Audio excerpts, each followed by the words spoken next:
and talk about safety when solo hiking, something creepy did happen.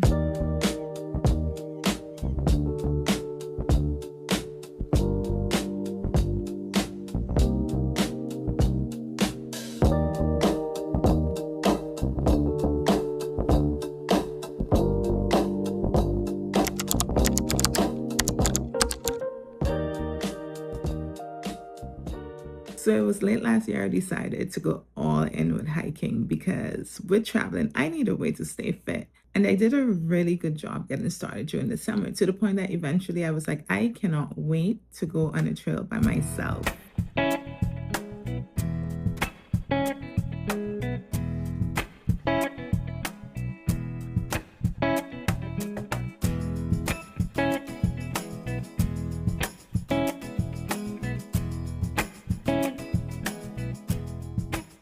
So I'm in Argentina. It's the day before the last, specifically in Bariloche, and I am dying to go hiking, itching to go hiking. Mind you, I'm not feeling good at all, so I'm literally in the bed under the covers with my laptop, researching what hike could I possibly do. And after a while, it works out. I know which bus to get on, where to catch the bus, what to get for breakfast, possibly. I know everything that I need to know. So at this point, yes, I'm going.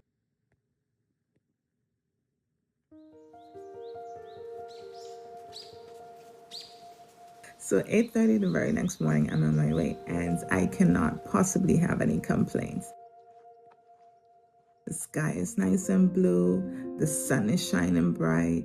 There's absolutely no wind. This is Patagonia, by the way, Northern Patagonia. And I'm freaking mind blown because of all the places I get to do my first solo hike. How am I so freaking lucky to have it be in Northern Patagonia, Argentina?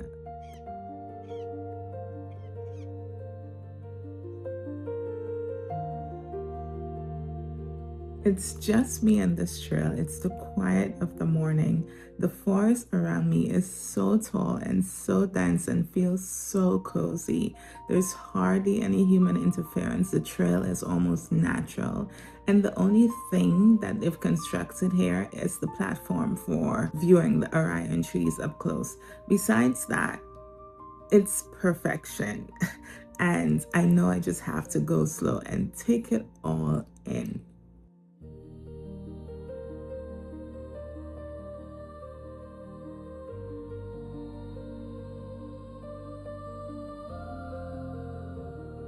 Then I get to the first viewpoint. It's an opening to the lake, and I am, of course, near speechless. There's nothing else for me to do besides sit here quietly and just try to absorb as much of it as I possibly could.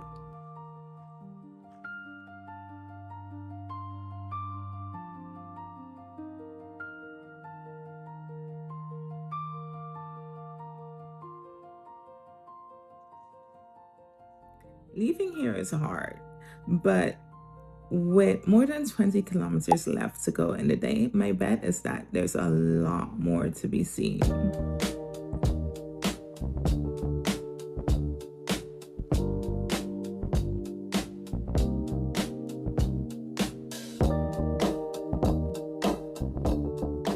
And I was right because the second Mirador is really something to write home about.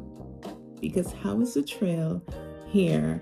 And right next to the trail are these gorgeous trees, and beyond the trees is an epic view of the lake, and beyond the lake on the horizon, mountains. It was just everything to behold.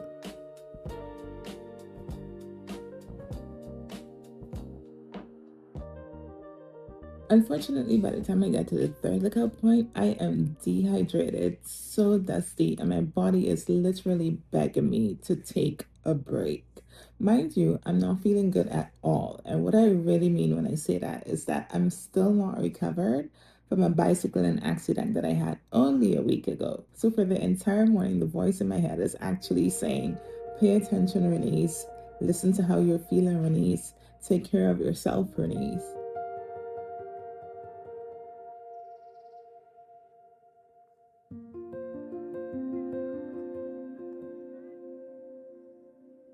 So at this point, the abandoned A-frames on this beach are a lifesaver.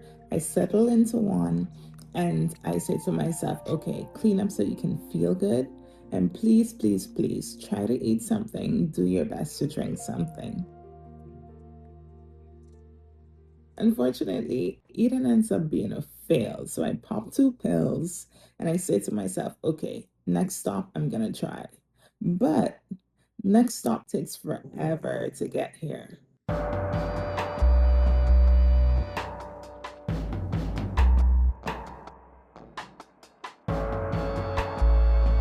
haven't eaten, so I'm getting grumpy.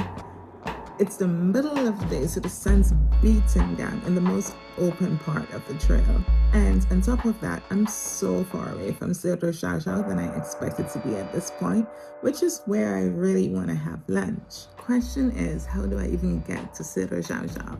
Because the last known point that I am on the map is Takul Lookout. And to get from there to Villa Takul and then to Cerro Llao, I have no freaking clue. It's absolute chaos.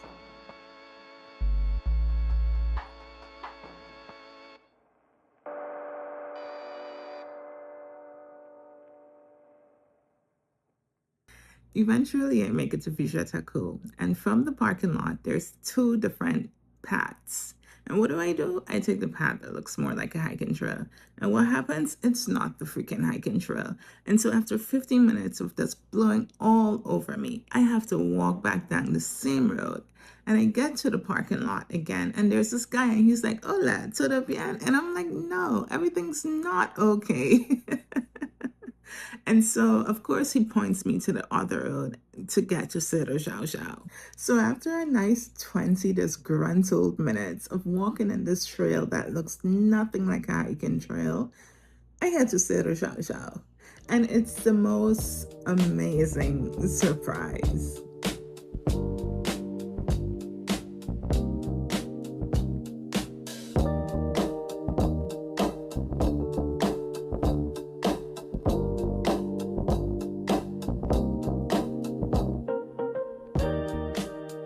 First of all, I'm super happy I found the trail.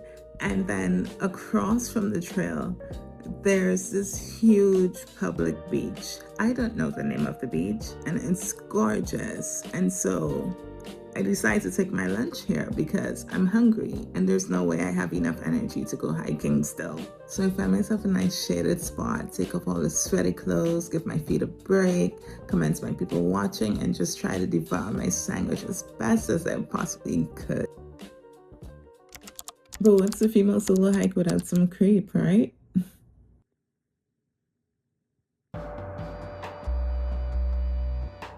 So as I'm doing my people watching, I notice this guy comes onto the beach. And from the way that he's dressed, I can tell that he's a hiker too. And he comes onto the beach, walks all the way up to the water, sits down right in my line of vision, takes off his shoes, and I guess he's just observing nature too, taking it all in, just like I'm doing. So nothing weird. But then it's time for me to go. I pack up my things and I literally see this man notice that I'm putting on my shoes, and then he has this oh panic moment, and then he rushes to put his shoes on too. And in my mind, I'm like, absolutely not.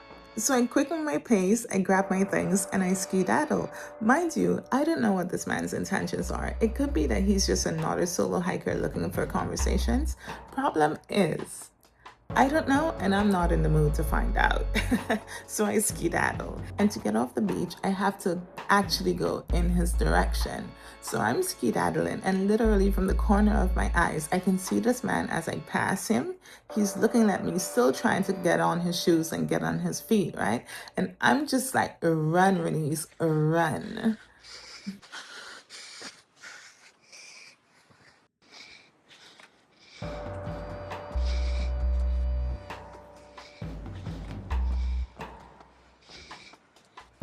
So yes, I skedaddle all the way off the beach, across the parking lot, and onto the trail.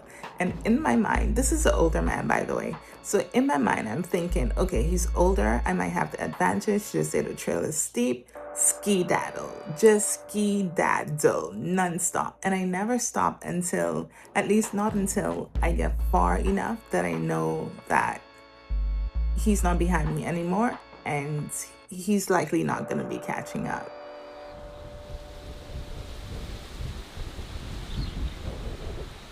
It also got very windy very suddenly. I have no idea where the wind came from. I don't know when it started, but eventually I had no time to be focusing on this man anymore. My thought eventually was just get to the top of the hill as quickly as possible, see what you need to see, and get out. Because I don't want to be stuck on this trail when it's like Patagonian force winds coming through. No, no thank you. So I'm just ski-daddling. I mean ski-daddling all the way to the top. Mind you, there's several viewpoints along this trail to the point that I'm pleasantly surprised. But at the same time, at some point, I'm like, okay, are we there yet? Because at this point, even though it's windy, the sun is beating down. And now I'm sticky and icky again. And I just want to be done, honestly. I just want to be done. Anyway, eventually I make it to the top. And somehow it's worth every single molecule of sweat.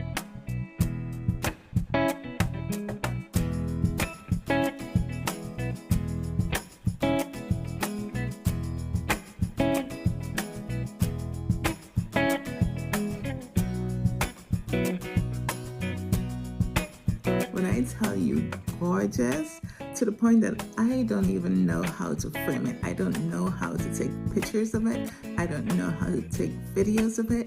That will do it justice. I'm just speechless. I'm just in awe and pleasantly frustrated because of how beautiful it is and not knowing how to do it justice in pictures.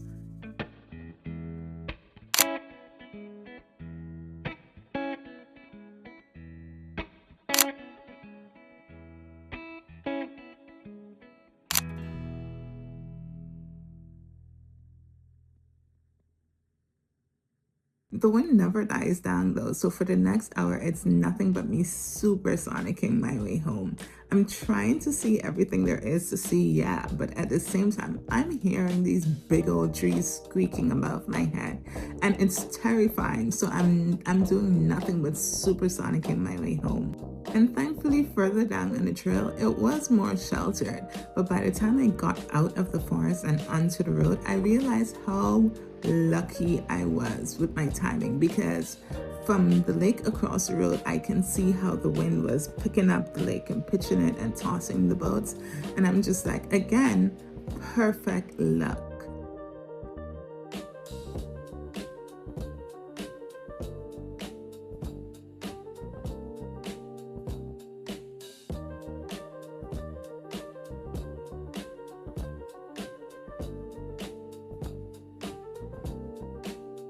This isn't my first time getting lucky with Patagonian weather either, so stay tuned for next week's video and like this one if you enjoyed it. Thank you.